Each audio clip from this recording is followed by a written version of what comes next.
Good afternoon, everyone.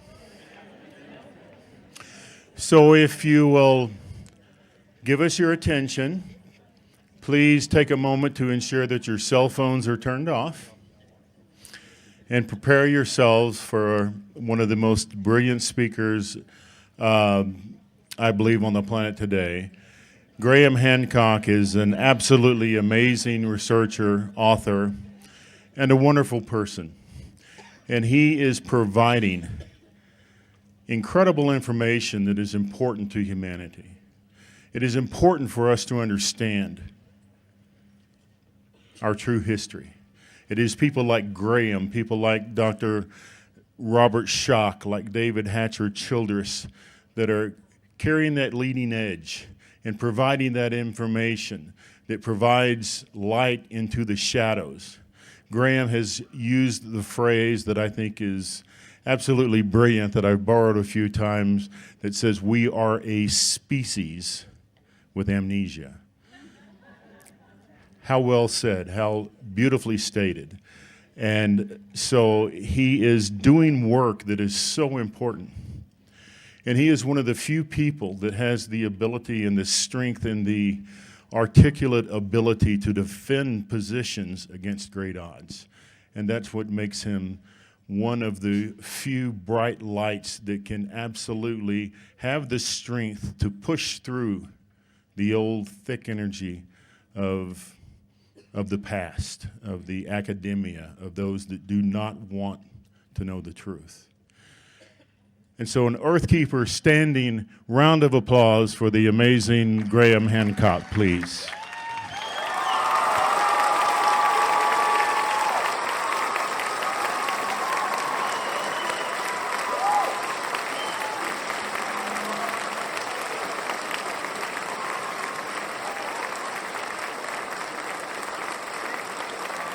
Thank you for the greeting. And actually, I borrow some of James's phrases as well, particularly the University of Duality. Well, I'm honored. It's an excellent one.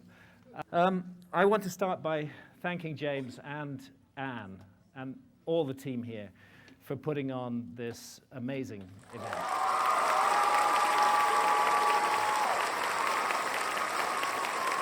Really, I mean, you've created a global family of open-minded people, and it's always a joy to come back and feel myself part of this family again. You are part of the family. Thank you.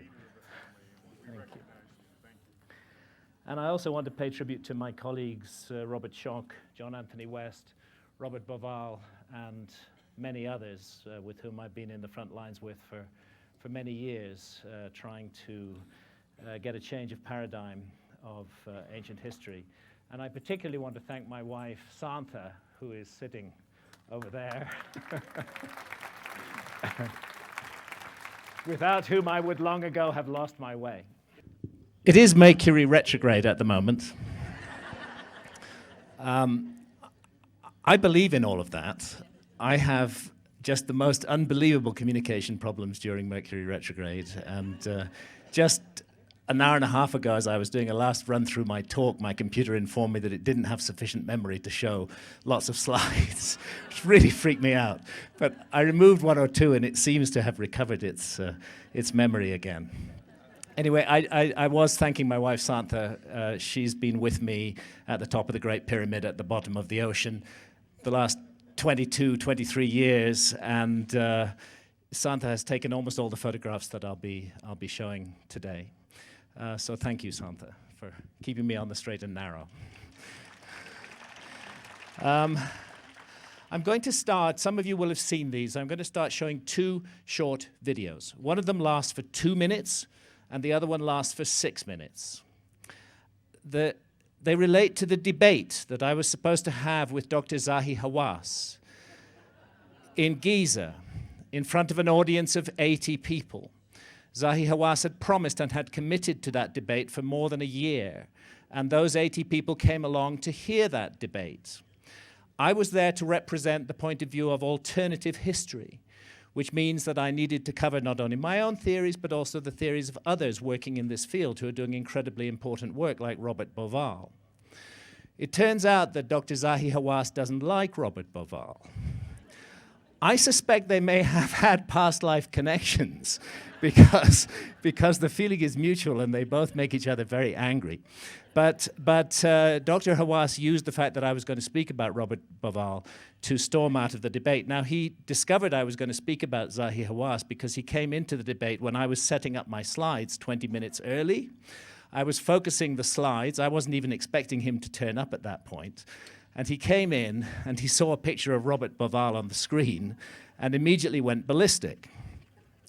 There was one member of the audience who'd come early who had a cell phone with him.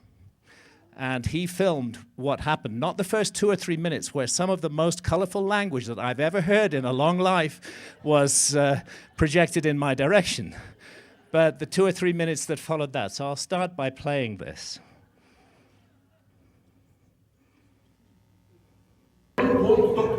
And I don't want his name to be mentioned. In academics, there is a He's not academic. He is nothing. In academic world, we do not do ad hominem arguments. We do not debate the man. Listen, we debate the matter. the matter is debated really and it's closed. It is debated closed. It's closed in Chicago by all Australians, by everyone. Then you don't want to hear anything. Exactly. I don't want to hear it. Shame on you. It's connected. No, please don't say this to me. It is true. Because Don't say this word to me. It's a shame on you, not on me. to have an open discussion Dr. Mary. about all matters. Don't talk to me. Please, go away from me. Shame on you. Why do you say shame on me? Because Why? we should be able to openly discuss. I don't want to. This man did bad things. I don't want to hear his name. This man. And I am going to call. I want to let this man not to enter this country at all. Because he's a cop. Your own business. It's not my own business. Really, we should be able to have. Please, I don't want to talk to you. Please, leave me alone. Don't talk.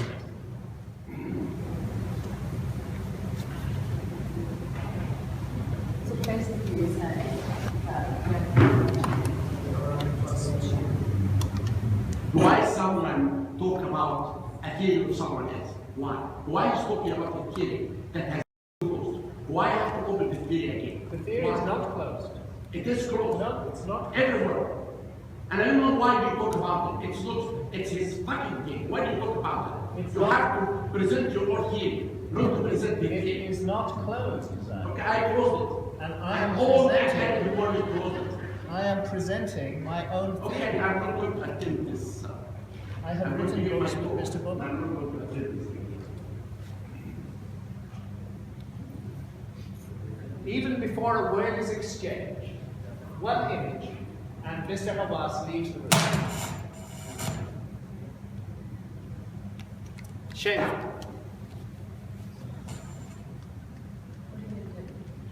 I'm here. I'm willing to debate. I do believe this is a great shame for Egyptology.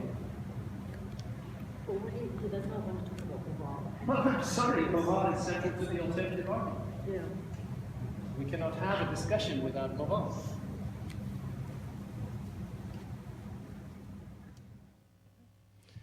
So that was the first bit. So Zahi sat outside for an hour and a half sulking like a petulant child while I gave my presentation, which he refused to listen to. Then he came back in and gave his presentation. And at the end of his presentation, a member of the audience asked him a question about Göbekli Tepe. You see, the thing is that, as Robert Schock pointed out this morning, the argument has been that the Sphinx couldn't possibly be older because there was no other site in the world was that old. And the discovery of Göbekli Tepe, which is 12,000 years old, really does require us to reconsider all the arguments about the Sphinx. So let me show you that little bit as well, because that's the only time that I got the opportunity to stand up and actually debate Zahi a little bit. And that was 6 minutes. By the way, the moderator, who was the head of the Czech Archaeological Institute in Cairo, was specifically not supposed to intervene in the debate, but as you'll see, he did intervene in the debate. If we could have those lights off up above, it would just massively increase my comfort level and allow the audience to actually see what's on the screen. Okay, here we go. Thank you for your presentation. As one of the world's leading experts on Egypt, do you have a position, or are you going to present a position on what impact, if any, the excavations of Göbekli Tepe has had on your understanding of Göbekli Tepe? What impact those excavations have on your understanding of Egypt's history? Who did the excavation again? Göbekli Tepe? Turkey?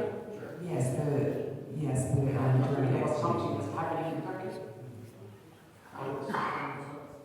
Your question about something in Egypt or in Turkey?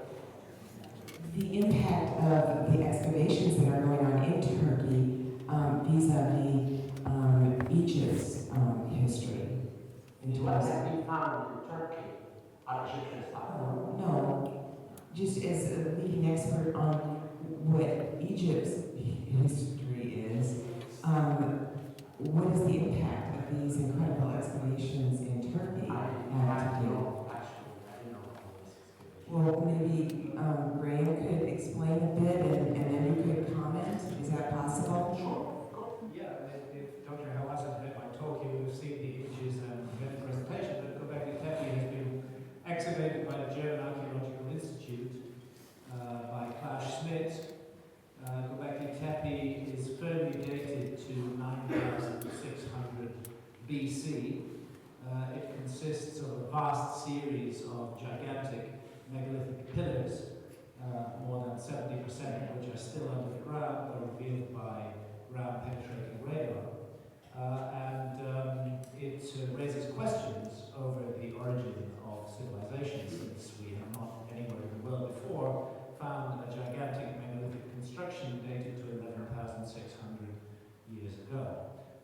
And since Turkey is not very far away from here, and since I at least feel there are question marks over the Sphinx, I think it's relevant to consider the recent discovery of a gigantic megalithic site in Turkey dated to 11,600 years ago, and to wonder whether we should raise questions over the Sphinx again.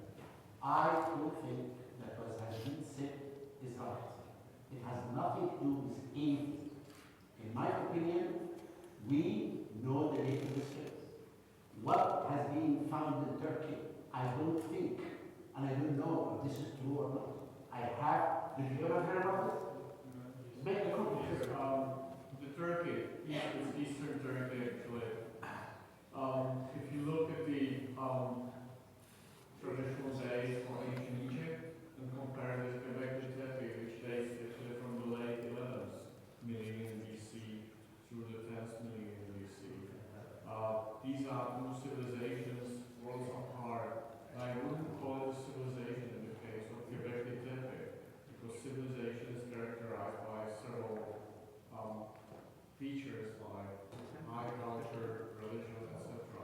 What we know about Göbekli Tepe is that those people living 7,000 years before ancient Egyptian civilizations came into being created these circular, say, temples or sacred places. The monoliths are 3 to 4 meters high. So No, man, radar showed anything? Because I don't believe in radar. I have been using radar all my work. It never made any sky. It never made any. Well, I'm afraid the radar does show, and you're discrediting the German Archaeological Institute and Professor Klaus Schmidt, who sadly passed away a few months ago, a very sincere and decent, hard-working man, who has published his findings and which are not in dispute. Göbekli Tepe is 11,600 years old. It is a giant megalithic site. It isn't very far from Egypt. It is a relevant context, in my view. At least it should cause us to have some curiosity about some of the sites in Egypt. if I can take a stand as a person independent on these two respected gentlemen, in my opinion, Göbekli Tepe and Sphinx or Old Kingdom of Egypt can't be compared. They are separated by millennia of history. It's different type of architecture. It's different type of culture, my opinion. And of course, we can't expand on this topic as part of this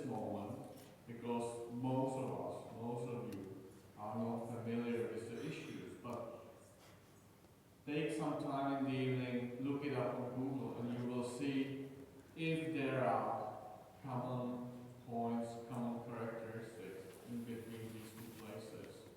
And I leave it open to your judgment. The argument about the Sphinx made by Dr. Mark Lehner some years ago was that the Sphinx couldn't possibly be 12,000 years old because there was no other site, no other megalithic site anywhere in the world which was anywhere in the range of 12,000 years old. When we have a major discovery conducted by a respected archaeological institute in Turkey of a major megalithic site which is 11,600 years old, I believe it vitiates that argument against an absence of context for the Sphinx, which is also a megalithic monument. By the way, I have no argument with Dr. Hawass over the dating of the pyramids. It's the megalithic sites here at Giza that are of interest to me. Okay, thank you. So,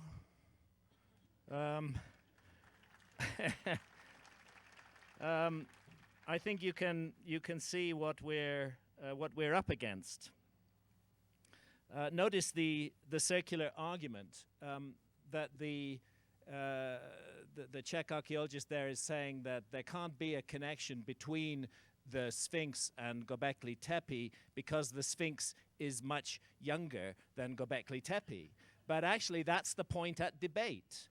Is the Sphinx much younger? You know, this is the way that Egyptology works again and again. A sort of argument by authority, an established paradigm is just put forward as though it were a fact, when it may not be a fact. Okay, I have a massive presentation to give.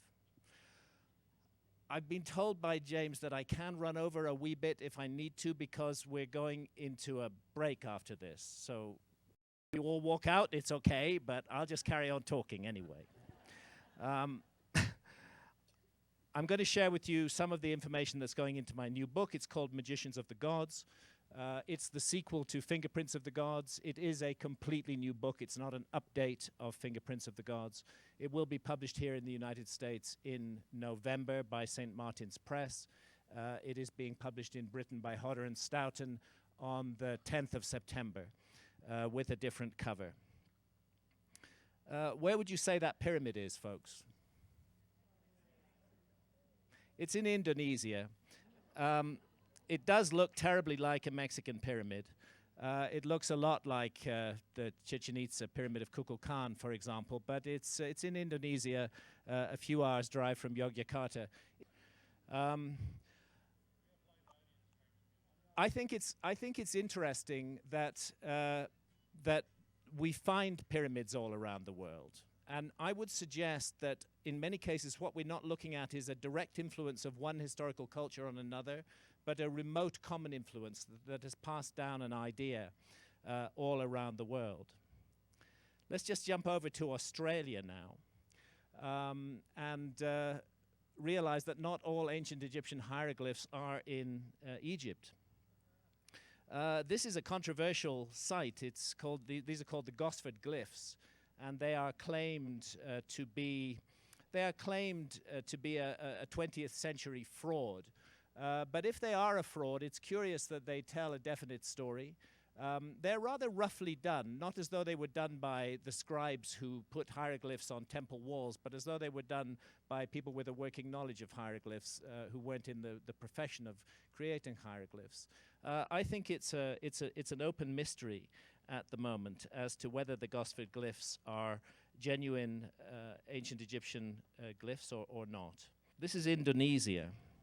And I'm with Danny Hilman Natwajija, who we'll be talking about later, who's the lead excavator of the very mysterious site of Gunung Padang. Danny and I did a big trip around Indonesia last summer, visiting megalithic sites all around Indonesia. At this one, at Tugu Gede, a statue has been found. This is the statue on the side here, which the local museum describes as an image of Shiva, of the Indian god Shiva. But what it looks like to me is an ancient Egyptian headdress and an ancient Egyptian posture. Indeed, if you compare it with the positions of mummies in ancient Egypt, it's very, very similar indeed. So the sense that there might have been ancient Egyptian voyages to the Far East, as far perhaps as Australia, cannot be written off. not all megaliths are old. These megaliths are at Bori Parinding megalithic site in Toraja in South Sulawesi in Indonesia, and none of them are more than 200 years old, and they're still making them today. They go up to 20 tons in weight, and they haul them a distance of 7 or 8 miles from the quarry to the site, and they showed me how the megaliths are made. I asked them, do you use buffalo to haul these 20-ton megaliths to the site? And they told me, no, we use 300 men, but afterwards we eat the buffalo. On the island of Flores, there are, again in Indonesia, there are a number of intriguing megalithic sites which are, again, relatively recent, but some of them incorporate ancient traditions, such as this one, where the local elders told me a story about a boat being washed up there more than 12,000 years ago, and the tradition of megaliths being passed down from that time. Not everything that looks like a pyramid is a pyramid. I'm very fond of Sam Osmanagic, who runs the Bosnian Pyramid of the Sun Foundation. And I spent a few days in Bosnia with him last year, but I'm not at all convinced that this hill is a pyramid. There are many hills that look like pyramids. This one in Washington State, for example, or Black Pyramid Mountain in Montana, or Mount Kirvi in the Faroe Islands. So just the fact that it looks like a pyramid doesn't mean we have to automatically accept that it is a pyramid. However, what's interesting about the Pyramid of the Sun is that there are rather regular-looking blocks on the side of it, which appear at first sight to be made of concrete. And I'm there with Sam Osmanagic, looking at these alleged concrete blocks. And if they were an ancient concrete, that would be really interesting. Concrete goes back a long way, even in historical terms. The Romans were masters of concrete. They even made a concrete that would set underwater for making harbors with. So the idea of an ancient concrete shouldn't be dismissed completely. And there's a professor, Joseph Davidovits, who has argued that all of the blocks of the Great Pyramid are made from a geopolymer, from a concrete. And Joseph Davidovits was asked to look at a sample which he initially thought was from here and to pronounce as to whether it was concrete or not. And I'll come to that in a moment. But I just want to make the point that nature also makes concretes. The Bosnian Pyramid of the Sun concretes are very like these pudding stones that we see in different natural formations all around the world. And it turns out that Joseph Davidovits has withdrawn his support from the alleged concrete blocks on the Pyramid of the Sun. He is now saying that those are actually pudding stone, that they're a natural conglomerate, and that they're not concrete at all. So Joseph Davidovits cannot be used any longer to support the notion that the Bosnian Pyramid of the Sun is a man-made concrete-covered structure. It turns out that the bit of concrete Davidovits was shown came from another place, this so-called Vratnica tumulus, and he does think that that is a man-made concrete, but he thinks it's probably Roman and belonged to a Roman cistern. Nonetheless, there are some interesting blocks on the top of the Vratnica tumulus. They do, certainly at first sight, look quite man-made, but this ripple pattern in the top of them is quite typically what you get in a sedimentary stone that forms at the bottom of a lake, and I think it's unlikely that these are man-made blocks. Much more interesting at the site are the tunnels. Many people are under the impression that these tunnels are actually in the Bosnian Pyramid of the Sun. But that is not the case. They are about 2 to 3 kilometers away from the Bosnian Pyramid of the Sun. And they're called the Ravna tunnels. And they are very intriguing. I don't know what they are. They don't seem very high-tech to me. But I do think that they're ancient and that they are being cleared out by Sam and his team. And they found some very interesting artifacts inside them, which include this painting. And if genuine, it certainly does add a new chapter to the history of Upper Paleolithic art but I don't think it gives us a lost civilization. I feel that much further work needs to be done in Bosnia. One of the problems is that Sam and his team have been stopped from, this is a recurrent problem in the world of alternative archaeology. They've been stopped from doing proper excavations in the Pyramid of the Sun, and that's really what's needed, is a thorough, detailed excavation of the site, so that these question marks can be either put to rest or confirmed. If it is a man-made pyramid, then it absolutely rewrites history, and I think it's worth investigating further rather than simply writing it off. I can only give you my honest opinion of it so far, to the extent that I have seen it. Not everything that looks like an alien spaceship is an alien spaceship. I'm referring to the images on the right-hand side of the screen. You see these look like jets of flame shooting down from underneath what could easily be construed as a flying saucer.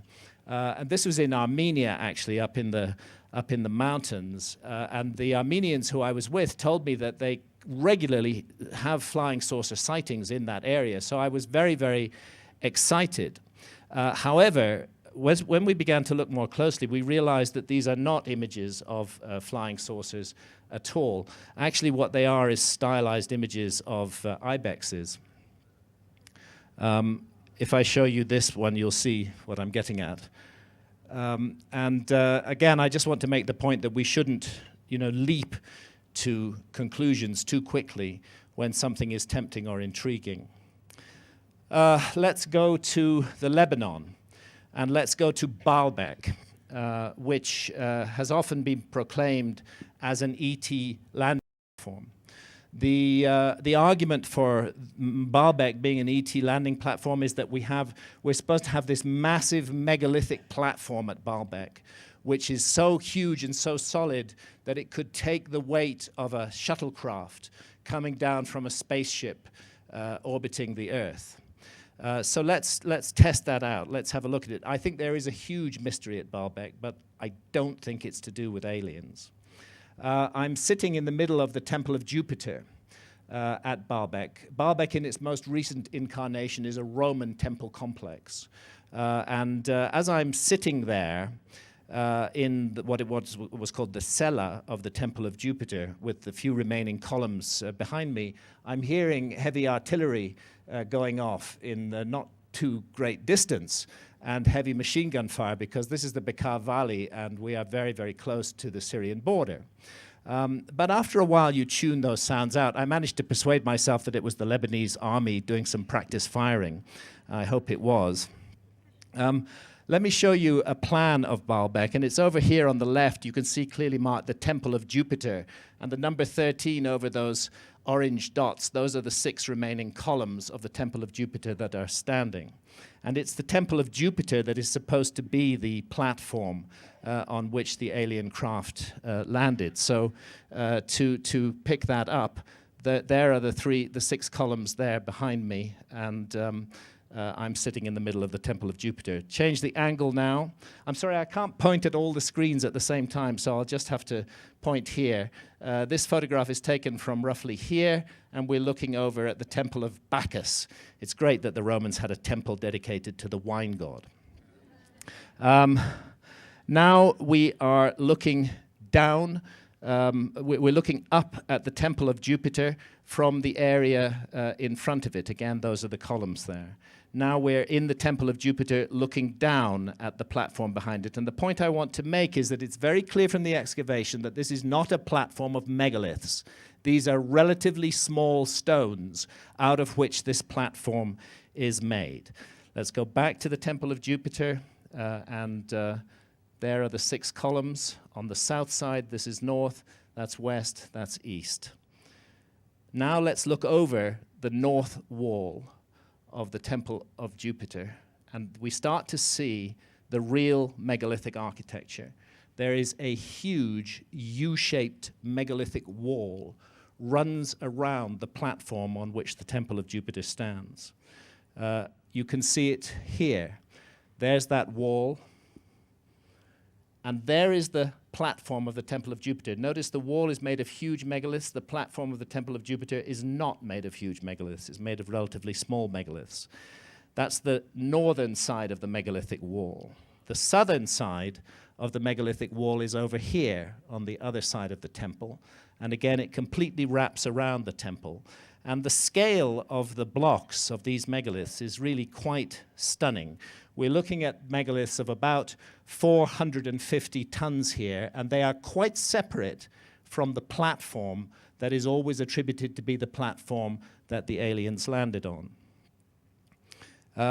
I want to make a point with this photograph. That's my wife Santha in one of the few photographs taken by me. I want to make a point that the Romans were capable of moving very heavy stones.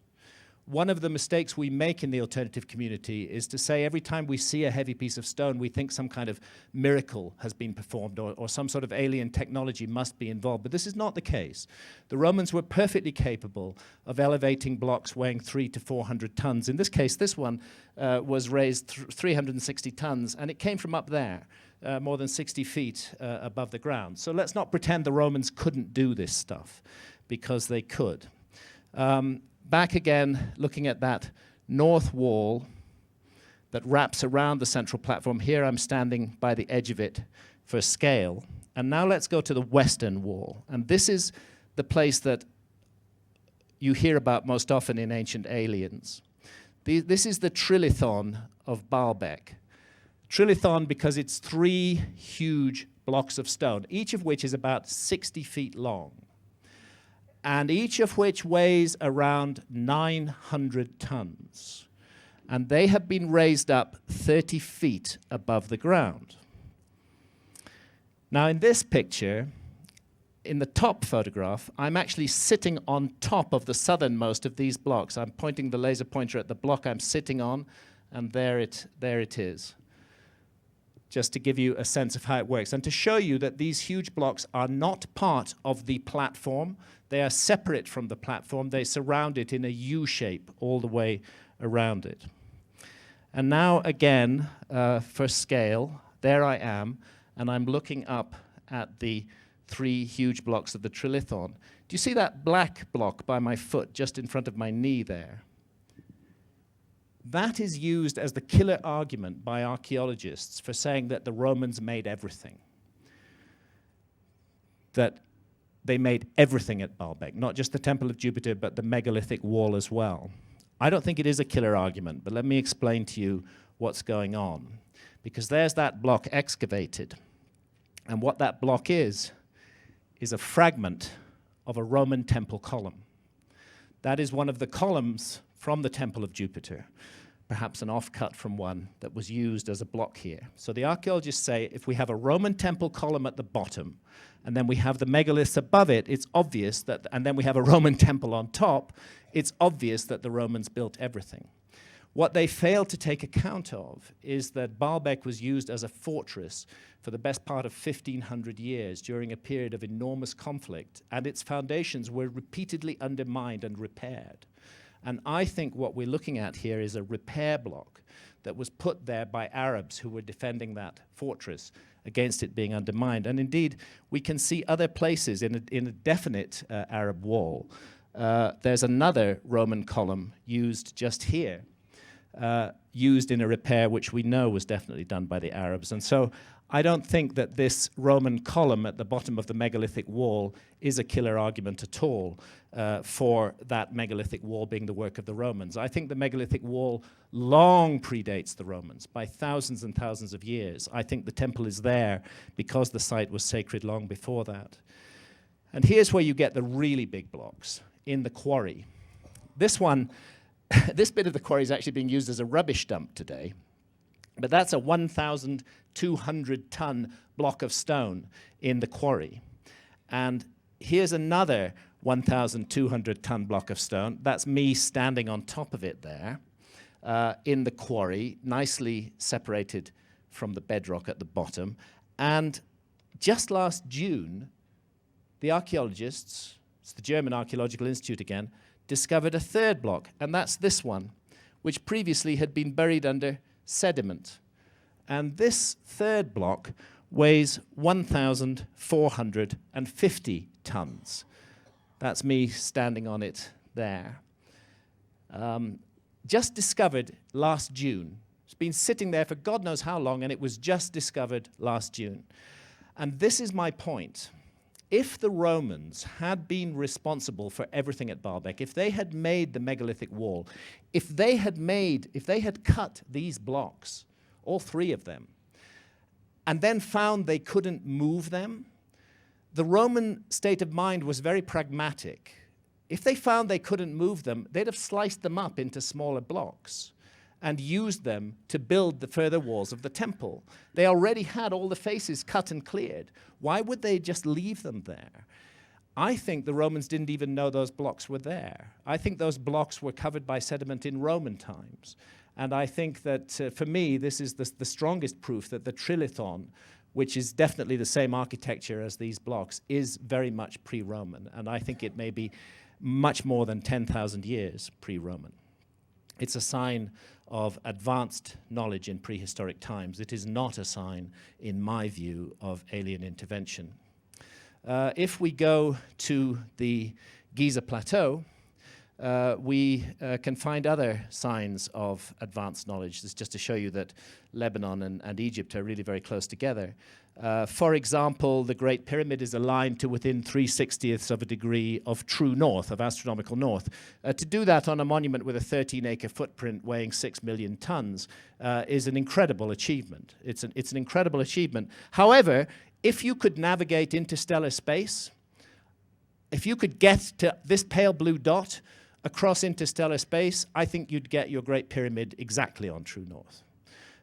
This is human error, in my view, but it's very small human error, and it's an astonishing technical achievement. The Great Pyramid also stands on latitude 30, which is 1/3 of the way between the equator and the North Pole. Egyptologists know about this, but they say it's a coincidence. This is the precession of the equinoxes, supposedly caused by a wobble on the axis of the Earth. The Earth's the viewing platform from which we observe the stars. Since it's changing its orientation, the patterns of the stars in the sky change their orientation as well. And this unfolds at the rate of 1 degree every 72 years. And there's an amazing study called Hamlet's Mill, done by Professor Giorgio de Santillana of the Massachusetts Institute of Technology and Hertha von Deschend of Frankfurt University, which argues that knowledge of precession of the equinoxes goes back thousands and thousands of years into prehistory, and that what they describe as some almost unbelievable ancestor civilization had observed this phenomenon. It's very difficult to observe. 1 degree is like the width of your forefinger held up to the horizon. And that's the amount of change every 72 years, just the width of your forefinger held up to the horizon. So you have to be observing the skies for a long time to get this, and to get it accurately and to measure it. 1 degree every 72 years is difficult. And part of the evidence that Santillana and von Deschend produce is the presence in myth all around the world of a series of numbers that are derived from the precession of the equinoxes, numbers based on the number 72. For example, some of the myths are indicated here. If you take 72 and add half of 72 to it, if you add 36 to 72, you get 108. And if you divide 108 by 2, you get 54. So we find it, for example, at Angkor, where there are 54 figures on either side of this bridge at Angkor Thom. And what they're doing is actually churning the Milky Ocean, which Santillana and von Deschend take as a symbol for the precession of the equinoxes. And by the way, that Roman temple also had 54 columns. These numbers, which are all derived from the number 72, 30 times 72 is 2,160, for example, found in myths all around the world, very, very ancient, and Santillana and von Deschend believe going back to a remote common source. That same number system, 72, based on the number 72, is found in the ratio between the pyramid and the Earth.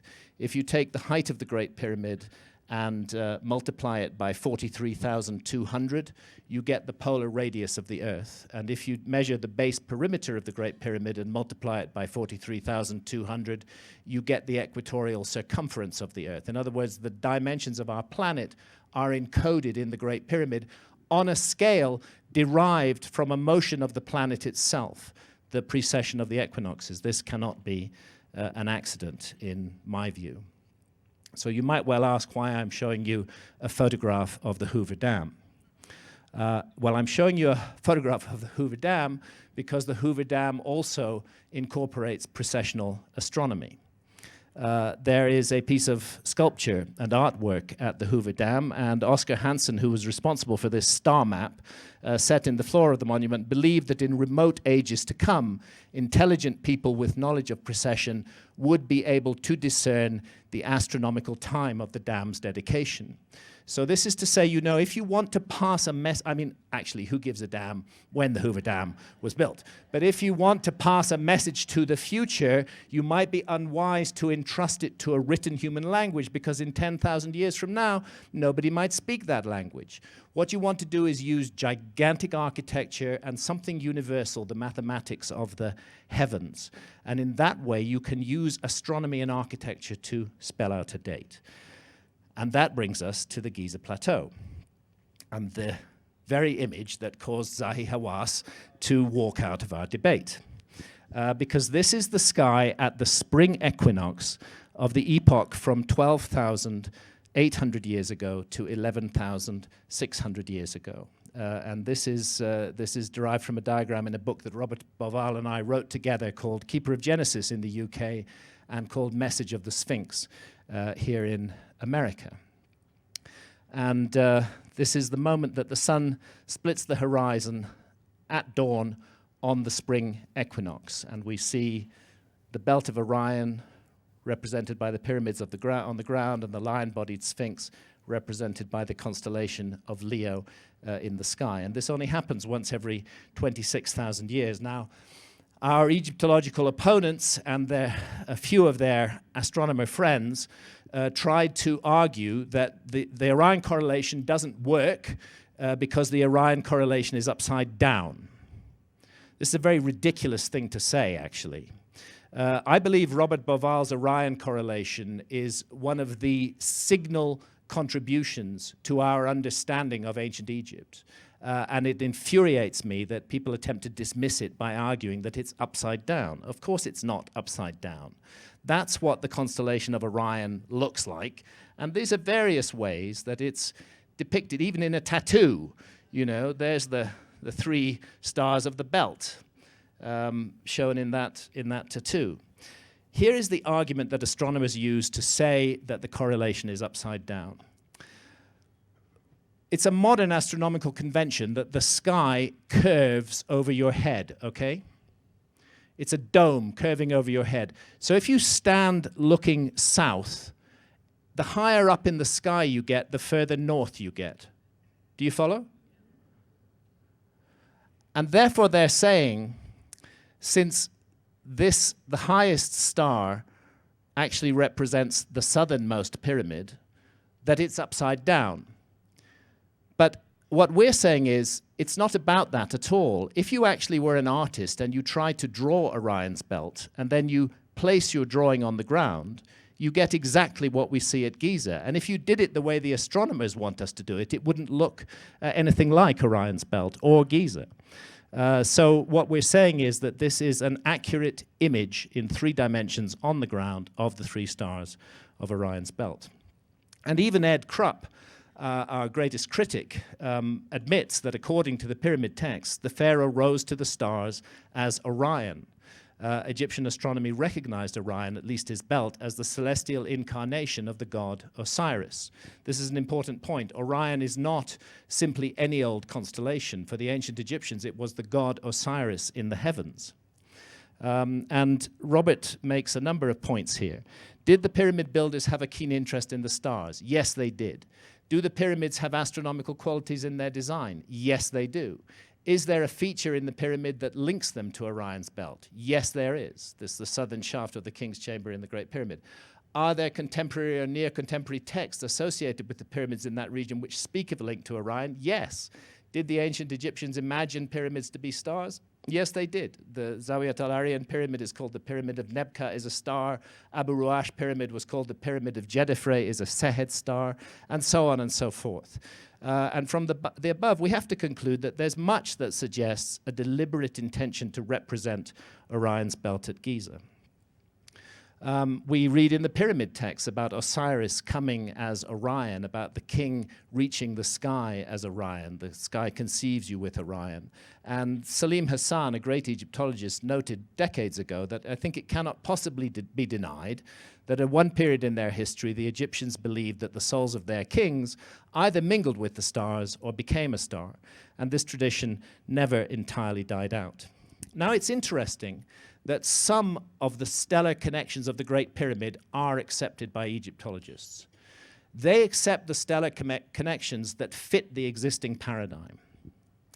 So Virginia Trimble and Alexander Badawi, back in the 1960s, were the first to point out that the southern shaft of the King's Chamber targeted the lowest of the three stars of Orion's belt in the epoch when the pyramids are supposed to have been built, around about 2500 BC. So Egyptology embraced this as a fact.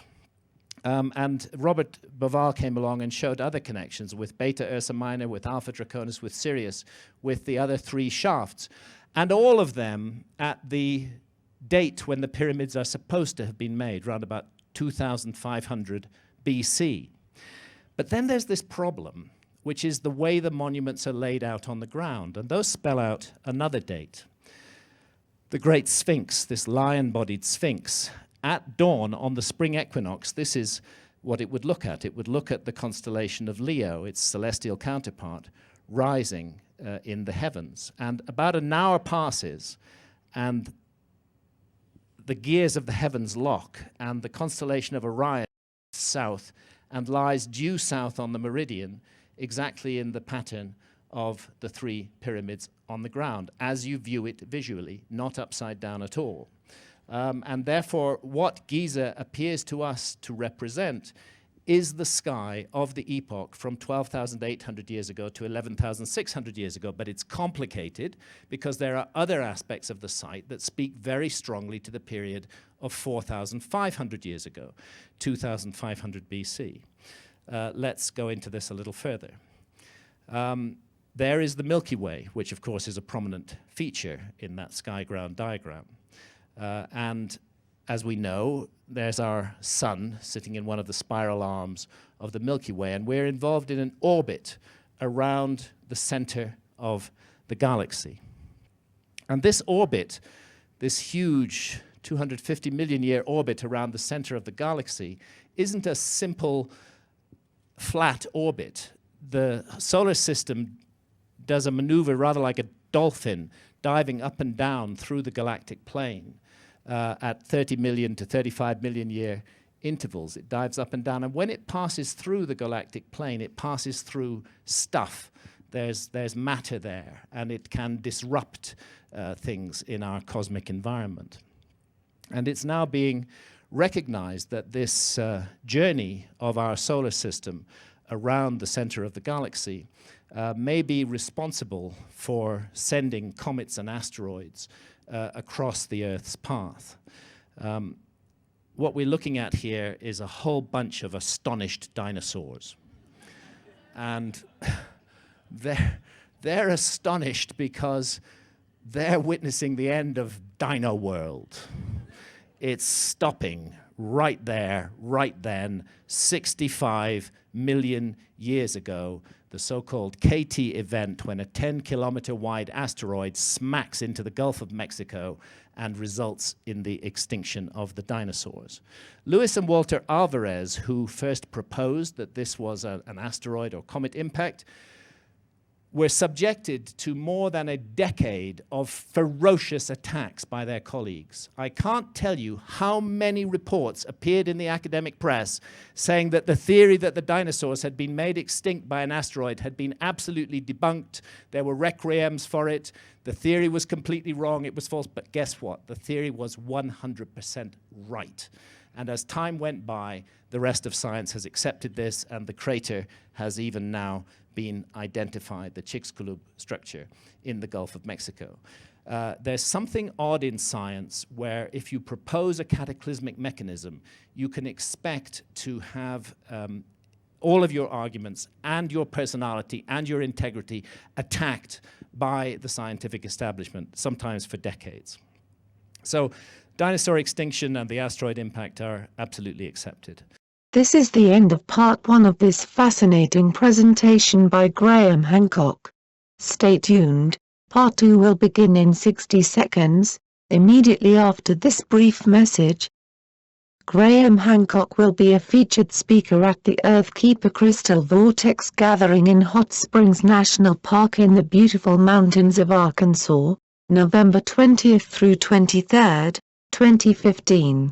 Other featured speakers include James Teberon, William Henry, John Van Auken, Dr. Andrew Collins, Hugh Newman, Dr. Raman Gokul MD, Dr. Jerry Castronova, Linda Robinson, Catherine Cominos, Ariel Faith Michael, Joanne Parks and Max, Michelle No Cyrano and Shana Ra, Dr. Sherry St. Arnold, Mona Delfino, and Dr. Daniel Condren. For more information about the Earthkeeper 2015 conference in Arkansas, or to register for the Arkansas Earthkeeper event, visit our website at www.earthkeeper.com. And now the second portion of Graham Hancock's brilliant presentation on Magicians of the Gods. Presented by Earthkeeper Video Productions. Enjoy.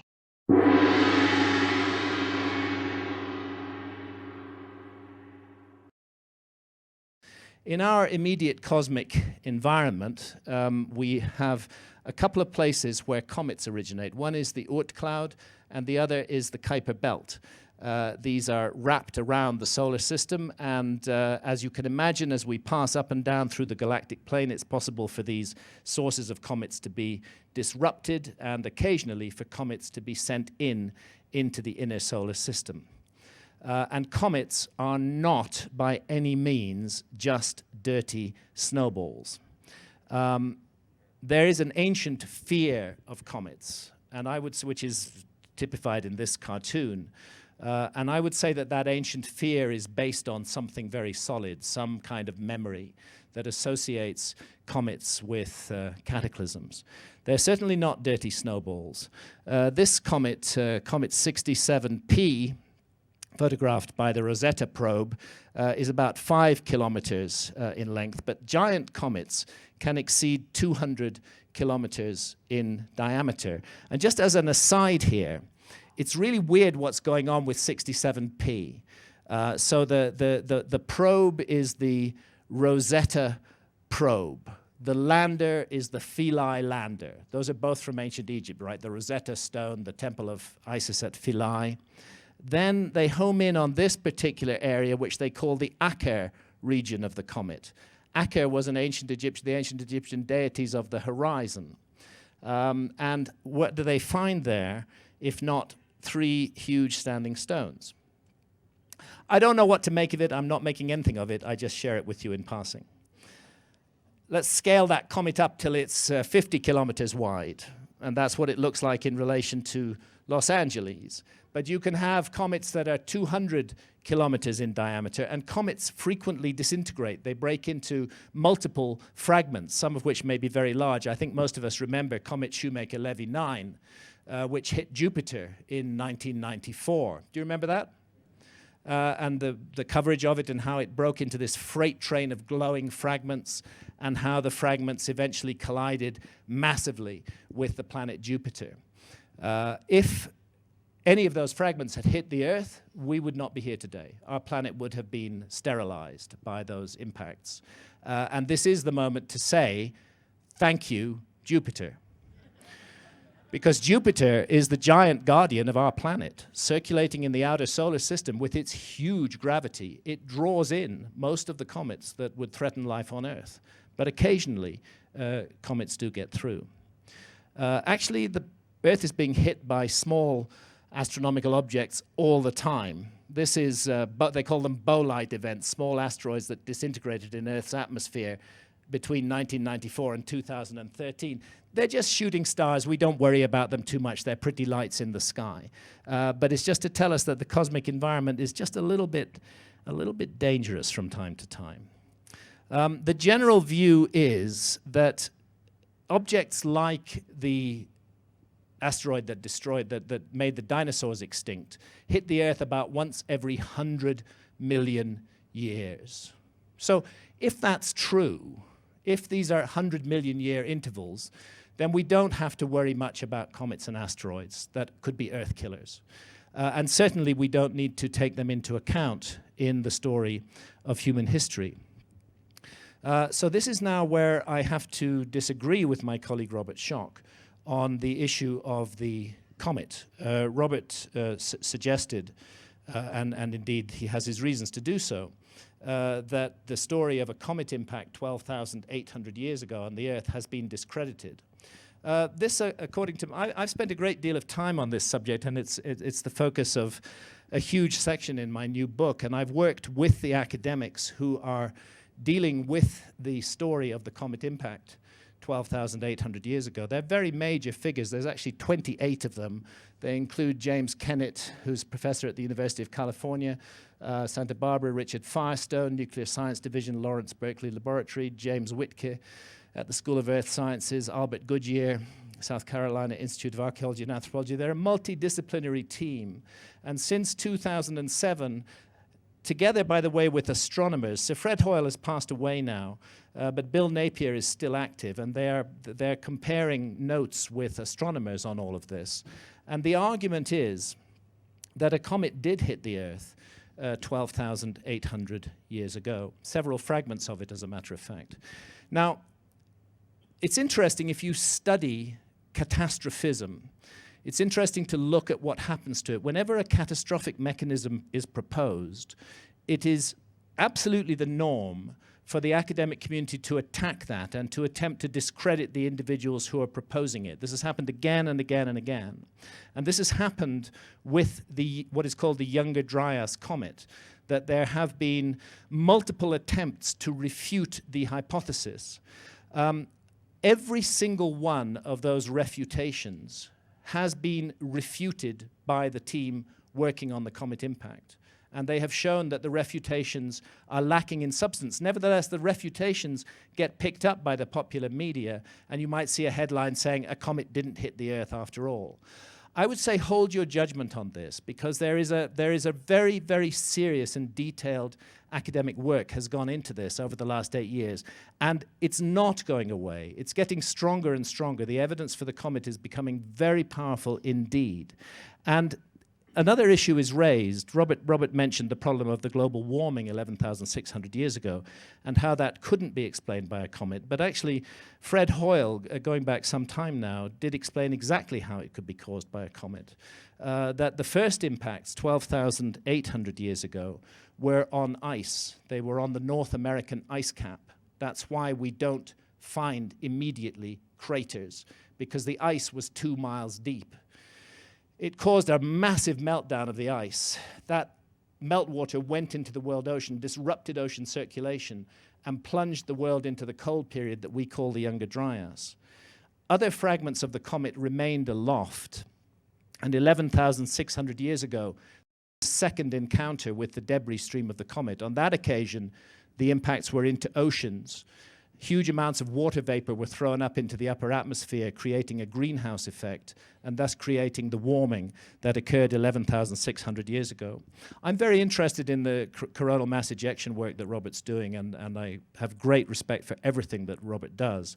I just think that the universe can chew gum and walk at the same time. You know, it's possible that the fact that there were coronal mass ejections doesn't have to mean we have to completely get rid of the notion of a comet, particularly since there were since the work on the comet. And I'm just going to show you some of the papers here.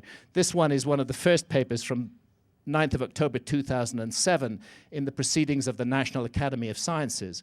Be clear, these are very serious, very courageous academics who are putting this work forward, and their evidence is utterly compelling. And every time that an attempt has been made to refute their evidence, they have refuted the refutation. Proceedings of the National Academy of Sciences, again in 2009. Here we have the monthly notices of the Royal Astronomical Society. Bill Napier, whose photograph I showed you, showing how this is the disintegration, the downstream result of a disintegrating giant comet. a whole series of pieces in the Proceedings of the National Academy of Sciences here. These are called impact proxies, where you don't have a crater, you look for other things. When a comet hits the Earth at 60 or 100,000 miles an hour, you get heat and you get shock. So you get things like nanodiamonds being formed. You get microspherules being formed. You get melt glass being formed. And they're finding this all around the world. Here's the most recent paper, but I know for a fact they have 2 more papers coming out this year which will further reinforce the case. Nanodiamond-rich layer across 3 continents, consistent with major cosmic impact at 12,800 years before the present. This is the Journal of Geology, 5th of September, 2014. And here is Jim Kennett, one of the 28 co-authors of this work. What he's pointing out is that the megafauna extinctions in North America, which took place soon after 12,800 years ago, are most likely connected to this comet impact. Now, it's interesting. There's something else that needs to be looked at. We have evidence of gigantic flooding in North America, mostly in Washington state. And this flooding has for a long time been attributed to the outspill of glacial lakes. There was a glacial lake here called Glacial Lake Missoula, and the argument is that its ice dam broke and the water spilled out of the lake and created the extraordinary features of the channeled scablands. I have reason to believe that a new theory is going to be coming forward, and this has a lot to do with the work of a good friend and colleague of mine called Randall Carlson, but also with the Younger Dryas Comet team. You see, the Younger Dryas Comet evidence, those impact proxies, are found in this huge fingerprint around the world. Epicenter is North America, but you get impacts as far afield as Syria and into South America as well. But it's North America where the epicenter is, and the impacts are on ice. And the ice at that point is 2 miles deep. So any crater would be in the ice. The ice then melts, the crater is gone. But you do get shock effects on the ground, and they are beginning to find remnant craters at a number of places around the North American continent.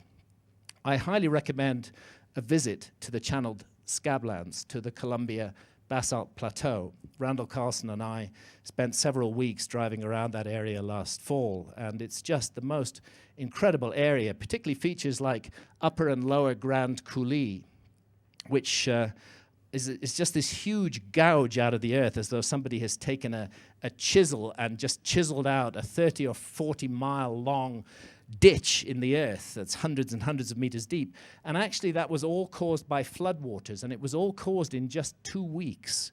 2 weeks of extraordinary flooding cut that out and created this feature, which is called Dry Falls. Has anybody been to Dry Falls? Go. Honestly, America has just got the most amazing things going on. This is Dry Falls. I'm there with Randall Carlson. That's the foot of that's the base of Dry Falls. And that's what Niagara Falls look like in comparison with Dry Falls. Dry Falls is 5 times bigger than Niagara Falls. Thing is, Niagara Falls has taken 12,000 years to create. Dry Falls was created in 2 weeks by gigantic flooding at the end of the Ice Age. Look at this landscape, the Camas Prairie. You can see ancient shorelines there. And in the foreground, ripples. Those ripples, you get a sense of the scale with these cars there. They're 50 feet high and hundreds of feet long. They were caused by floodwaters receding at exactly this time, 12,800 years ago. You get gigantic boulders like this one, which weighs 18,000 tons up above Wenatchee. How did it get there? It got there in an iceberg. Floodwaters came ripping down off the ice cap, carrying icebergs. Some of those icebergs were filled with boulders. One of them here, 500 feet above the valley floor, grounded against the valley side. The ice melted away, and we have this huge glacial erratic there. And in fact, there's fields of these glacial erratics. It's a cataclysmic landscape. Some extraordinary event took place there, and the multiple emptyings of Lake Missoula simply will not cut it to explain the channeled scablands, to explain the landscape features that we see there. And This is extinctions in North America.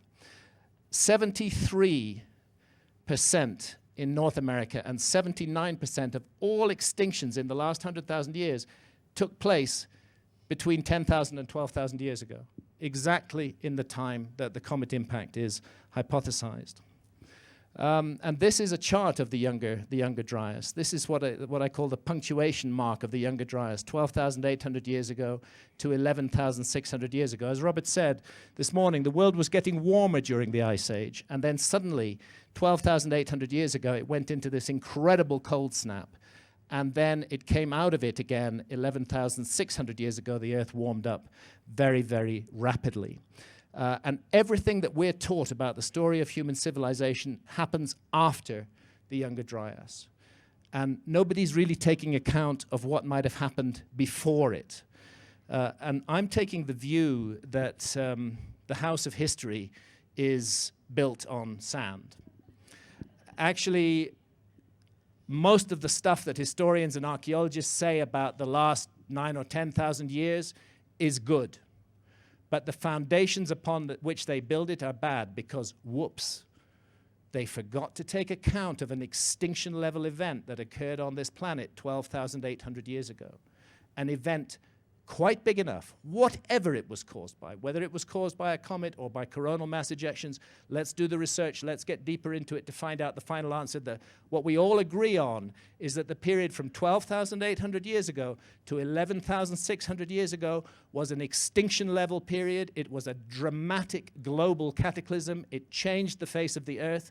And if we're looking for a lost civilization, that's the place we should be looking, in that window. Let's go over to Indonesia. That's how Indonesia looked during the last ice age there, the Sunda Shelf. That's a huge continent-sized landmass. And Australia was much bigger too. The Sahul, Australia joined to New Zealand. And then what happens is, 20,000 years ago, you have this continent-sized landmass, well-watered with amazing river systems inside it that are now under the sea. And then, between 12,800 and 11,600 years ago, it all goes underwater. Sea level rises radically, and we see Indonesia as it looks today. Now,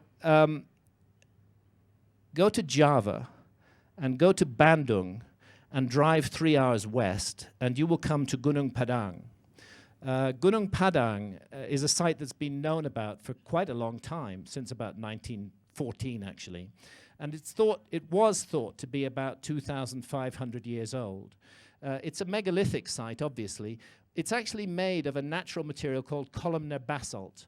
But the columnar basalt has been used as a building block, as building blocks by whoever made this megalithic site. I'm just to show you around the site a little bit more, a few more images of how it looks, the very top of the site. And I'm there again with Danny Hillman, the Natawujaja, who is the geologist, the Caltech-trained PhD geologist who is doing the work at Gunung Padang.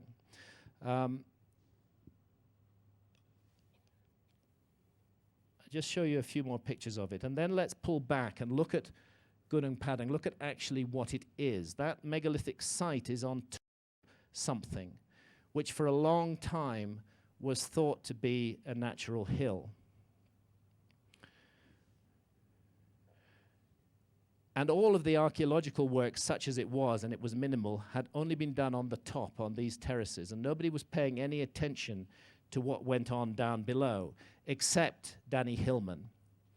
By the way, his middle name is Hillman because when his mother was rushed to hospital in labor with him, they were driving in a Hillman car. Danny Hillman Natawujaja. He decided that he would take a look at that odd-looking hill from a geological point of view using the latest geological tech. And they did a thorough investigation of it using seismic tomography, using electrical imaging,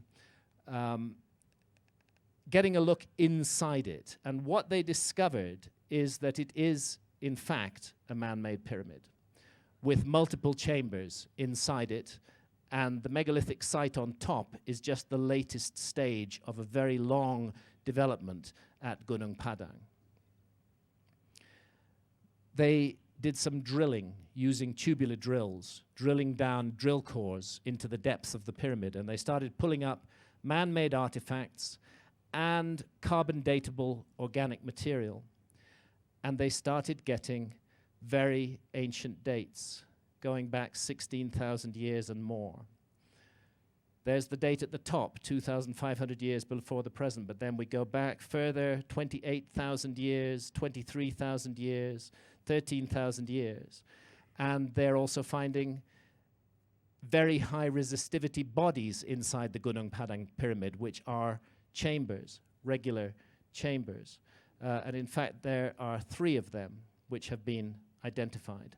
So naturally, this is a very tempting place for an archaeological investigation. You would have thought, after the geologists had opened the road, that the archaeologists would really want to get in there and dig. Instead, what they did was they created a huge amount of trouble for Danny and his team, and they said, look, we know this site is 2,500 years old. There is absolutely no point in doing any further investigation of it at all. The funds for that would be much better used on our projects. And Danny and his team were stopped for the best part of a year until in December 2013, Danny succeeded in bringing the then president of Indonesia, President Yudhoyono, to Gunung Padang and showed him the site and showed him the evidence. And Yudhoyono said, you know what, you go ahead and excavate this site. Don't listen to those archaeologists. It took a while to get it going, but they started excavating in August 2014. Immediately, there was an outcry from archaeologists.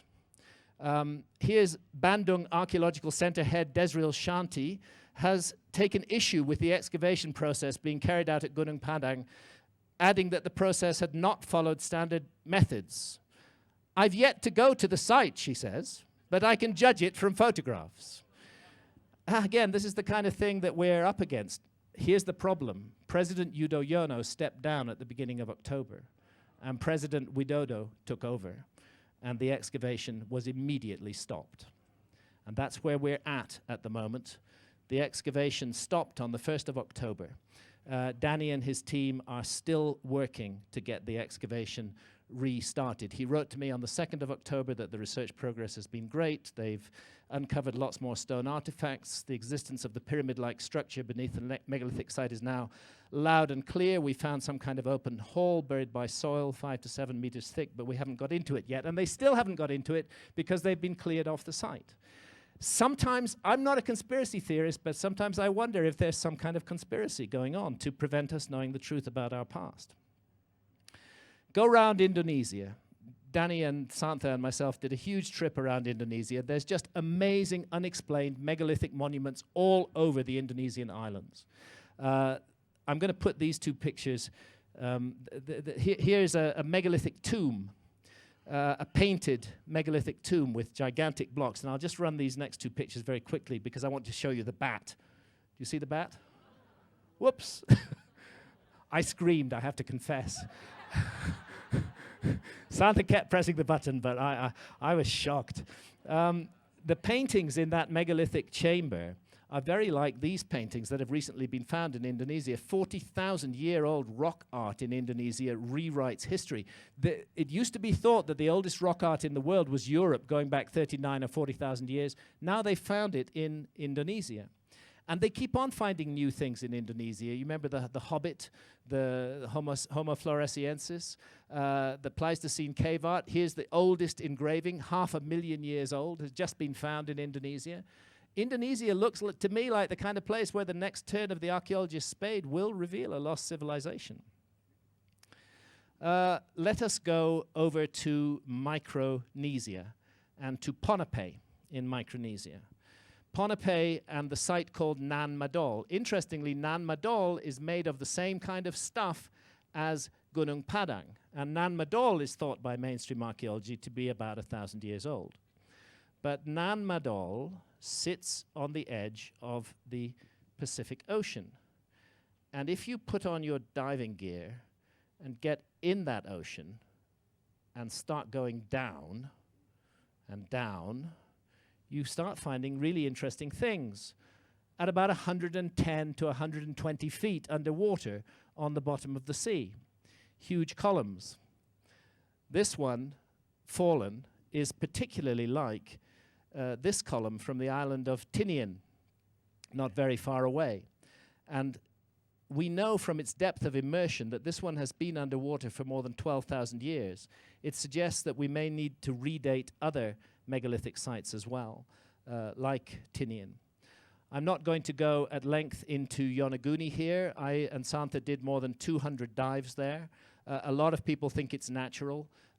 I believe it's a man-made site. There are megalithic sites all over Japan above water, including stone circles. And there are stone circles underwater in Japan. These stone circles are at Kerama off Okinawa. They're 110 feet underwater, and I have yet to find a geologist who is able to tell me how this was done naturally. This is definitely cut out of solid bedrock by human agency, the way that the inner curve of the outer megalith matches the outer curve of the central megalith. We'll quickly run over to India. Southeast India. Santha and I have dived here and here, Pumpahar and Mahabalipuram. There is a U-shaped man-made structure. I apologize for the visibility. The Indian waters are filled with floating solids.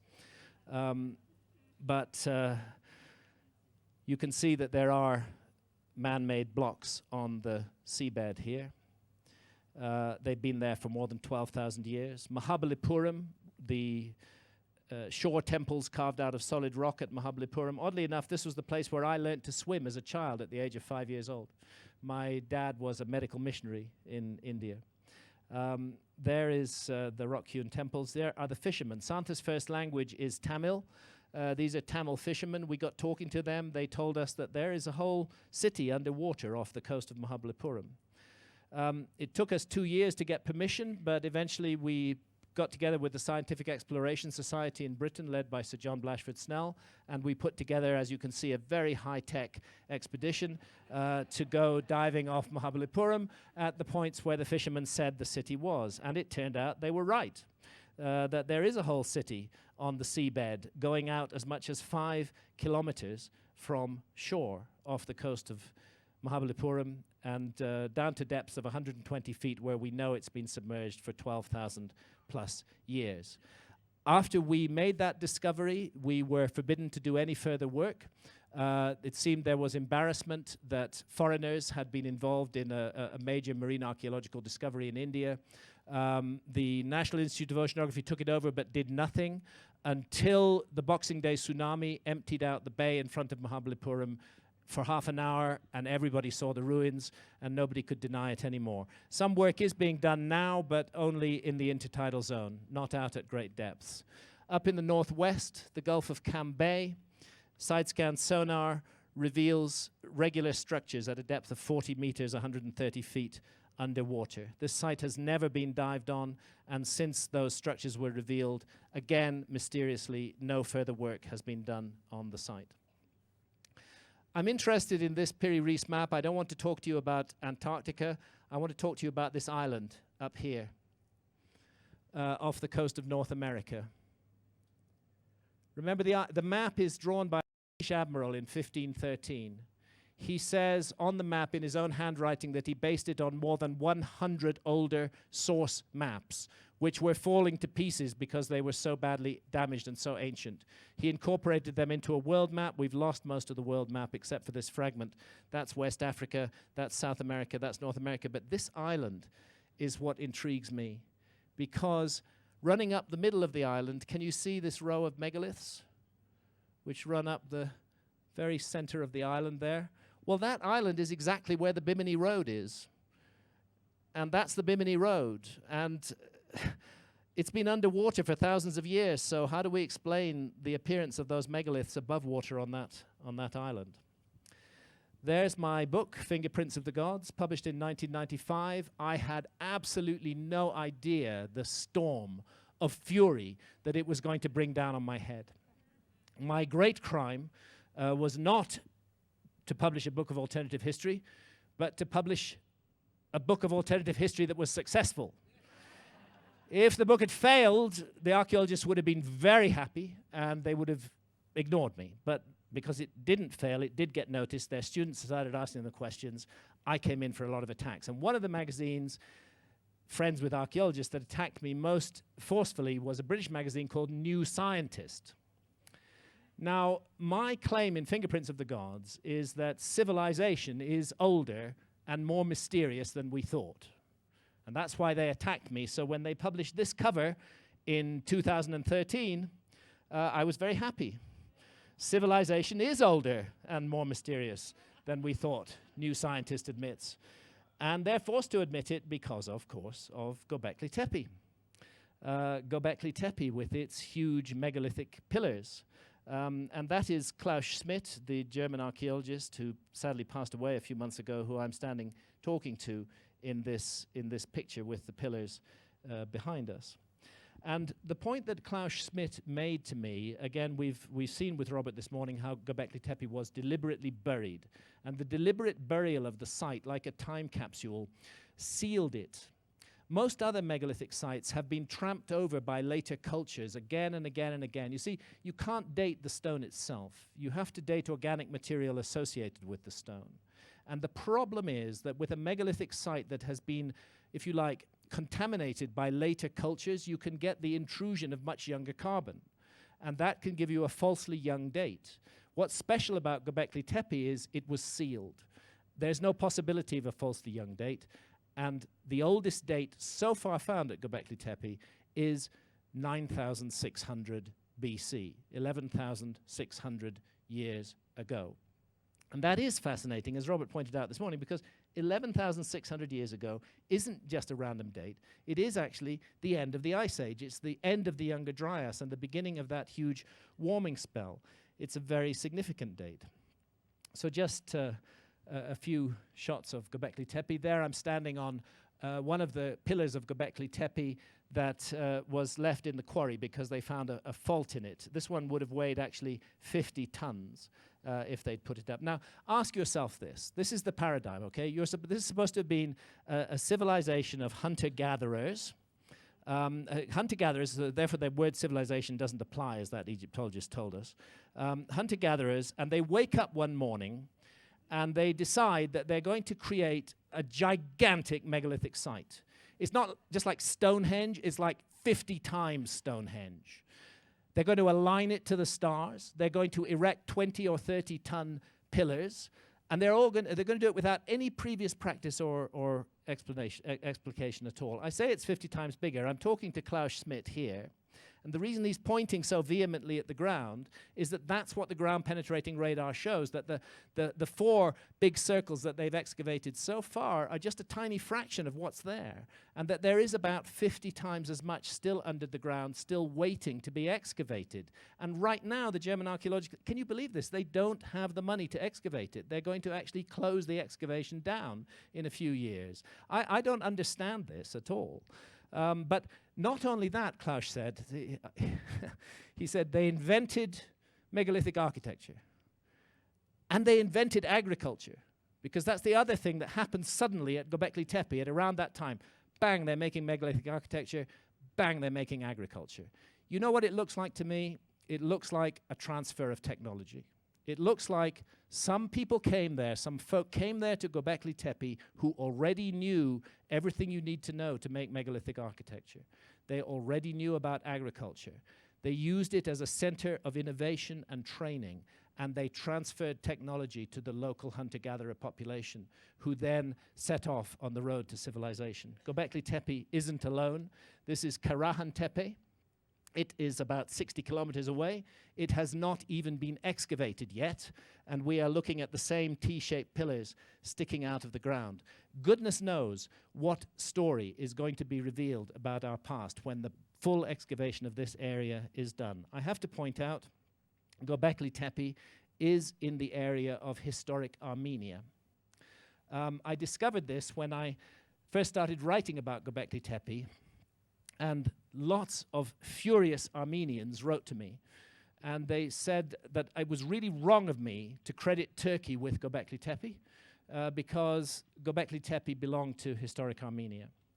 And it's a very sad thing that happened in Armenia. The Armenian genocide, which just passed its 100th anniversary, saw the murder of 2 million people, a massacre for which Turkey has not yet apologized. It causes great pain to Armenians, who are left with a tiny rump of a country. From Armenia, you can see Mount Ararat. But Mount Ararat now is in Turkey. It's the national symbol of Armenia. And Armenia is filled with amazing megalithic sites. I did my first research trip there last year. Was particularly struck by Karahunj, the Armenian Stonehenge, with its astronomical alignments going back more than 12,000 years. I also lead tours, and if anybody would like to join me in Armenia, I will be going there for a short trip with a very small group for about 10 days. And it'll be an opportunity to explore that country. If you just go to the talks and events page on my website, you'll find the link. Now, I mentioned to you other megalithic sites and how we might need to rethink their dating. For example, if we go to the Balearic Islands, to Minorca, we can find T-shaped megaliths, which are only thought to be 3,000 or 4,000 years old, but they're very similar to the Göbekli Tepe megaliths. Maybe we need to rethink the age of those megaliths on Minorca. And again, if we look at the general pattern of Göbekli Tepe, compare it to the general pattern of the huge megalithic temples of Malta, which are thought to be about 5,000 years old. Maybe the Maltese temples are much older as well. And of course, that brings us, as Robert did so thoroughly this morning, to the Sphinx and the question of the age of the Sphinx, because now we do have a context. John Anthony West, who first spotted the anomalous nature of the weathering of the Sphinx, and Professor Robert Schoch planted a time bomb under the comfortable bottoms of Egyptology in 1991 and 92, when they forcefully and courageously made the case for the precipitation-induced weathering of the Sphinx. And of course, Egyptologists denounced them and said it couldn't be, no way, there was no other site in the world that's 12,000 years old. Well, now we have Göbekli Tepe. And every new turn of the archaeologist's spade, Indonesia, Gunung Padang, is bringing to the fore new evidence of a lost episode of human history, which the ancient Egyptians themselves recognized, looking back to a time before the historical pharaohs, when the gods walked on earth. Zep Tepe, the first time, the reign of the divine king Osiris in remote prehistory, and how he is killed by his rival Set and 72 companions. That is, again, one of those precessional numbers. In the tomb of Seti I, we can see this image of the followers of Horus, who are passing down the tradition from the remote first time to the time of the pharaohs. And here the souls of Pe and Nekhen. This is not Horus and Anubis. This is a secret brotherhood that are entrusted with passing down the traditions from the remote to the historical times. In short, I think that Giza is a much more nuanced site than archaeologists would like it to be. I'm pretty happy with the dating of most of the structure of the pyramids to around 2,500 to 3,000 BC. I think the pyramids were built on much older foundations. I think the subterranean chamber between the Great Pyramid is prehistoric, beneath the Great Pyramid is prehistoric. And I think, along with Robert Schoch and John Anthony West, that the Sphinx Temple, the Vali Temple, are also prehistoric monuments. It's interesting, the Vali Temple, limestone core, and then covered in a granite facing stones, most of which have gone. And I wrote to Robert back in January just to check his view on this. And his view, he said to me that the granite sheathing was added in the Old Kingdom to repair and restore the earlier, much earlier Sphinx Age limestone temples. We can't see much of the granite facing here, but actually when you get up close to it, you can see that the granite has been cut on the inside to fit over the weathered limestone blocks. And the argument that the granite is much younger than the limestone makes sense. Now, there are some inscriptions on the granite. And those inscriptions are used by Egyptologists to say that this temple was definitely made by Khafre. And it's funny, really, how they do it. The Zahi Hawass tells us that the only remaining inscriptions in the building are around the entrance door, where they list the king's names and titles. And then Professor I.E.S. Edwards, it's clear where Hawass got his information from. He got it from Edwards. Around each doorway is a band of hieroglyphic inscription giving the name and titles of the king. So it sounds like the name of the king, Khafre, who's supposed to have built that temple, is there. But actually, if you go into it closer, you find that's not correct. Later, Edwards revises his texts, and he admits that the band of hieroglyphics gives the name and titles of the king, but only the last words, beloved of the goddess Bastet, beloved of the goddess Hathor. The name of the king actually isn't there. You know, some of the suggestions that they find blocks that have been taken away and reused in other places, and they say, oh, those blocks came from the Vali Temple. There's just desperate attempts to attach the Vali Temple to Khafre, which we find reflected in Wikipedia, which is, by the way, an organ of the mainstream point of view. Don't believe everything you read in Wikipedia. I wrote to Stephen Quirk at the University of London about this, and he put straight that Wikipedia have got this quite wrong. So between the paws of the Sphinx is this stela, which is the supposed dream stela of Thutmose IV.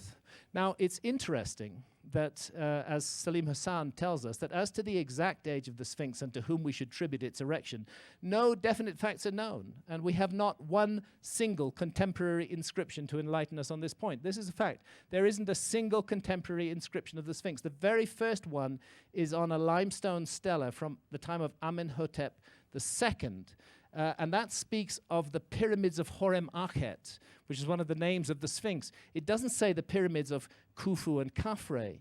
And then we have the Thutmose IV dream stela, where there used to be the single syllable kaf in line 13.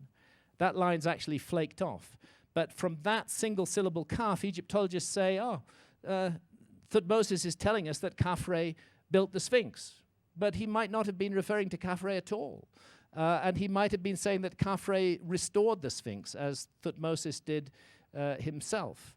And interestingly, Rainer Steidelmann, who was the director of the German Archaeological Institute in Cairo, doesn't agree that the Sphinx was made by Khafre. He thinks it was made by Khufu before Khafre. So Egyptologists can't even agree amongst themselves on the dating of this incredible monument. And there is this stela, which Egyptologists all reject, called the Inventory Stela, which has Khufu, the father of Khafre, coming down to conduct repairs on the Sphinx, which suggests that the Sphinx was already old, even in the time of Khufu.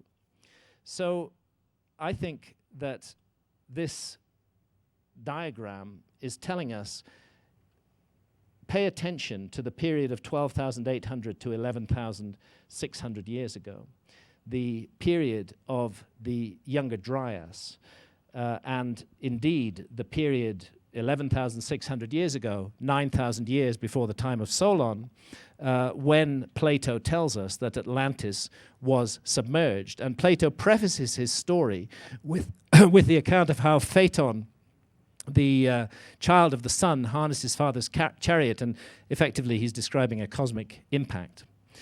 Now, most Egyptologists will tell you that there is no Atlantis story in ancient Egyptian annals, and that's one of the reasons they reject Plato. But one Egyptologist at least dissented, and that was J. Gwyn Griffiths of the University of Wales. He took a look at an Egyptian story called the Tale of the Shipwrecked Sailor. And there are many elements of that story that are like Atlantis. There's a star that falls and that kills the inhabitants of an island. There's flooding, and when the island will not be seen again, it will have become water. What Gwyn Griffiths didn't look into was the Edfu building texts at the Temple of Horus at Edfu. Now, these texts tell us that they are extracts from material in the archives of the temple. That material, rather like those old source maps that Piri Reis used, was falling apart, was crumbling, was falling to pieces. And they decided to preserve it permanently by inscribing it on the walls of the temple. And these are called the Edfu building texts. I've put this dot surrounded by a circle in the sky here just to remind myself that the Edfu building text described the primeval temple on the homeland of the gods, the sacred homeland of the gods, as an island surrounded by rings of water, exactly as Atlantis is described. And we hear of a snake called the Great Leaping One, who's the chief enemy of the god. His assault causes the homeland of the primeval ones to be swallowed up by the sea. But first, the feet of the deity of the island, the Ka, here explicitly described as the earth god, are pierced, and the domain was split. To cut a long story short, I think that we're looking at the account of the effects of that comet 12,800 years ago. And the Edfu texts speak of the survivors of the destruction of the primeval island of the gods and of their wanderings and how some of them settle in Egypt. Let's go to Peru. Not everything that looks like a landing strip for ET spacecraft is a landing strip for ET spacecraft. At least that was Maria Rijke's view. I had the privilege of knowing her. She was the lady who found and exposed the lines to the world. And she pointed out that anybody trying to land on the Nazca Plateau would get stuck, actually, because it's gravel. But let's go inland from there to Cuzco. Let's look at this curious street corner. Interesting, the Coca-Cola dealer there. Coca-Cola used to contain cocaine, you know. And look at these different styles of architecture. Let's see what's going on here.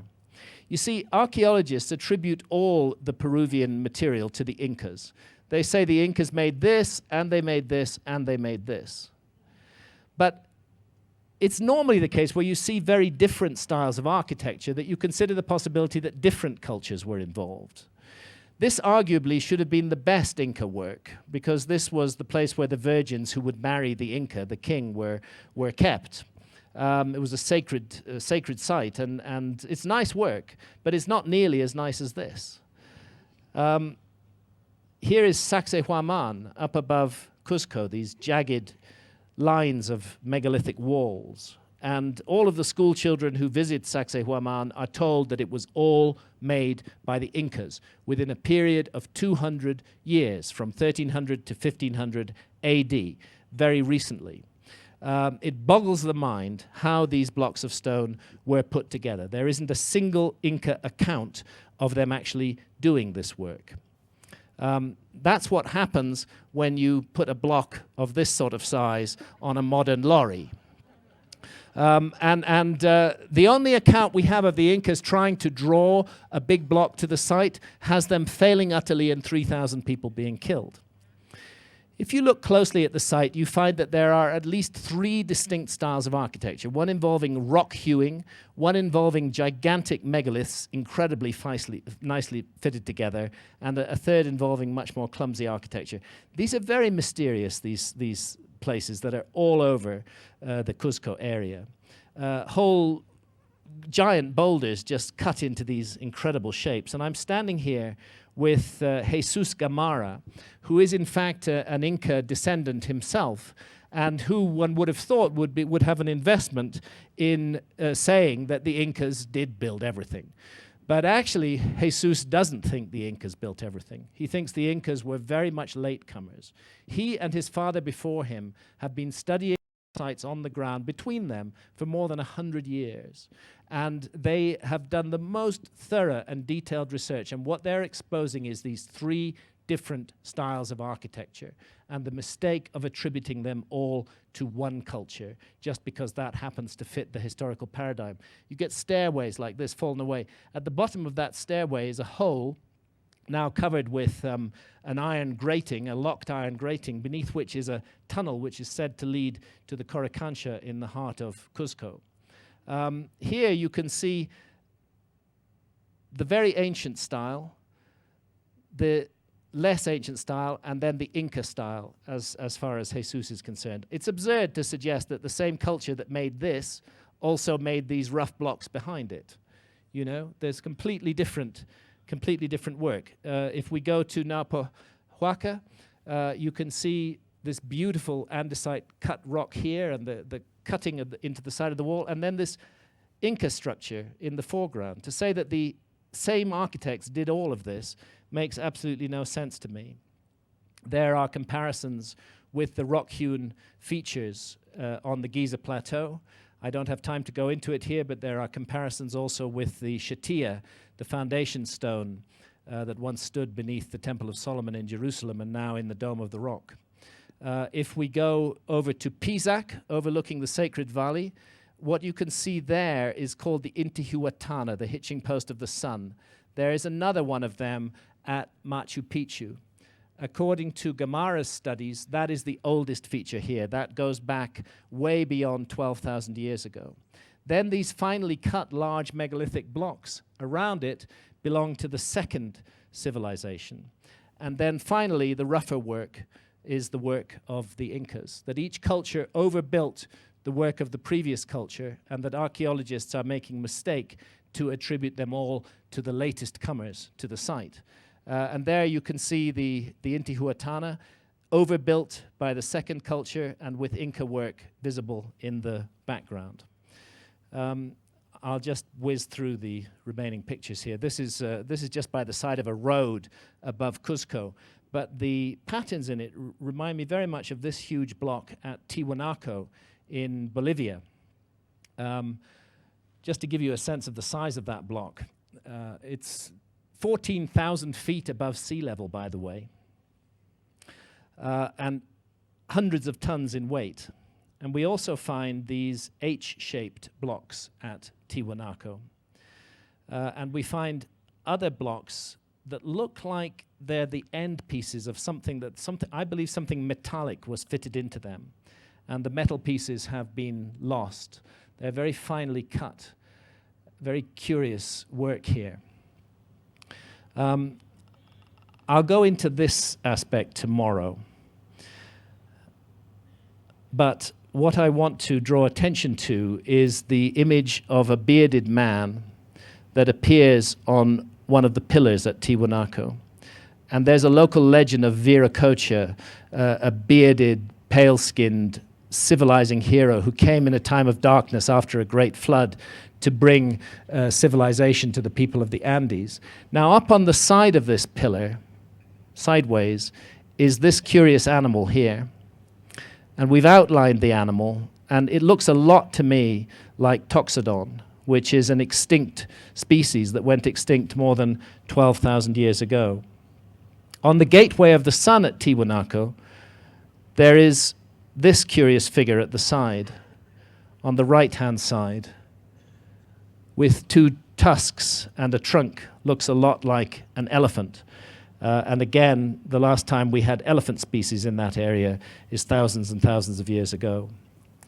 These H-shaped blocks, I'm sure it's just a coincidence, but that same pattern, that same H shape, appears at Göbekli Tepe in Turkey. And here in Turkey, at Alacahoyuk, we find exactly the same kind of architecture that we find in the Peruvian Andes, near Cuzco, this jigsaw puzzle patterning of gigantic blocks of stone. This is Cotimbo, near Lake Titicaca, and there are interesting carvings. Again, all of this is given to the Incas by mainstream archaeology. There are interesting carvings on the side of those Cotimbo structures, and I just want to compare. That's Cotimbo, that's Nazca, that's Göbekli Tepe. Here we have Göbekli Tepe, the animal's tail curling forward. Same thing at Cotimbo, again at Göbekli Tepe. These two pieces, one from Göbekli Tepe on the right, the other from Cotimbo on the left, are astonishingly similar, in my view. We have serpents and salamanders, both at Göbekli Tepe and Cotimbo. On the side of a pillar at Göbekli Tepe, we have this large-headed serpent. And the same kind of serpent with that large, almost newt-like or sperm-like head is found carved onto the side of this cave at Cuzco. The Cotimbo pillar has these two little figures emerging out of it with their hands arranged in a very definite pattern in front of them, and you find the same emergence of a figure with its hands in front of it from that pillar in Göbekli Tepe. There is a serpent on the side of the pillar from Tiwanaku, as there is a serpent on the side of the pillar from Göbekli Tepe. Viracocha, his travels eventually took him to Manta in Ecuador, from where he crossed the Pacific Ocean walking on the water, hints of a high technology, and a lost archaeological report of underwater structures off the coast of Peru and Ecuador, going back to the 1960s. Easter Island, which Robert Schock will be dealing with tomorrow. We're told that these Easter Island figures are 700 or 800 years old, the Moai of Easter Island. And that dating is based largely on organic material pulled out of the walls on which some of the figures stand. Now, can you see the contradiction? Because if you look at this wall, you'll see that in the wall on the right, there is actually an ancient Easter Island head embedded in the wall. Do you see that? Well, that tells us that the wall is younger than the Easter Island figures because they cannibalized a head from one of the figures to build the wall. Is it possible that the figures are much older? If you go to Ranuraruku Quarry, you can see the Easter Island heads sticking out of the ground. I'm nearly finished, by the way. 2 more minutes, we'll be out of here. You might think that they don't go down very far, but Thor Heyerdahl, who excavated the site in the 50s and again in the 80s, showed that these figures actually go down 30 feet under the ground. I had the privilege of knowing Thor Heyerdahl. He was a great man, a big believer in Atlantis, as a matter of fact. And I think if he had seen Göbekli Tepe, he would immediately have noticed what many of us have noticed, which is the hands of the Göbekli Tepe figures and the hands of the Easter Island figures. The way the hands meet in front of the belly over a belt is astonishingly similar in both cases, and indeed we find these patterns and shapes all around the world. The Easter Island figures are bearded, of course. They don't just have gigantic chins. Those are beards. And we find bearded figures at La Venta in Mexico also, who do not look at all like Native American Indians, and they're always associated with the legend of Quetzalcoatl, the feathered serpent. You can see other examples here of these bearded figures from Monte Alban and Oaxaca in the oldest archaeological strata. Now, interestingly, we find bearded figures in Sumer as well. This one's wearing a fish on his head. And he's carrying a cute little man bag. You see? You see the man bags? This is Oannes. He's the civilizer. He's the antediluvian civilizer who brings civilization to the land of Sumer in the remote past. Now, the weird thing is that the man bag that the Oannes figures carry is the same as the man bag in this Quetzalcoatl figure from La Venta in Mexico, right the way across the world. How are we to explain that connection, especially since similar man bags appear on the top of one of the Göbekli Tepe pillars? Exactly the same pattern and very similar iconography. I think we may be looking at the symbolism of a cult or a brotherhood that passed down knowledge from a lost civilization into historical times, and that what we see is not the invention of architecture and agriculture at Göbekli Tepe, but the reinvention or the transfer of technology from an earlier time. That's the fingerprint of the Younger Dryas comet. Don't write that comet off. Watch out for the new science that's coming out in the next 6 months, the new papers that settle definitively. There was a comet impact 12,800 years ago. It's possible that some fragments of the debris stream of that comet are still in orbit. Victor Klube and Bill Napier think that there's a 30-kilometer piece out there orbiting in the Taurid meteor stream. We should be looking out for this rather than blithely ignoring it. Otherwise, wow, I didn't see that coming. None of us did. You know, our civilization, our so-called civilization, we're so busy slaughtering one another, hating one another, filled with fear and hatred and suspicion, when in fact we're all one, we're all brothers and sisters. There's no difference between a human being from America and a human being from Turkey and a human being from the Amazon. We're all human beings, and we need to cultivate that spirit of love, and we need, never mind asteroids and comets, we're going to destroy ourselves unless we actually show love. But we are the first civilization that could avert a cosmic disaster if we choose to do so. All it would take is the will and the love. Thank you.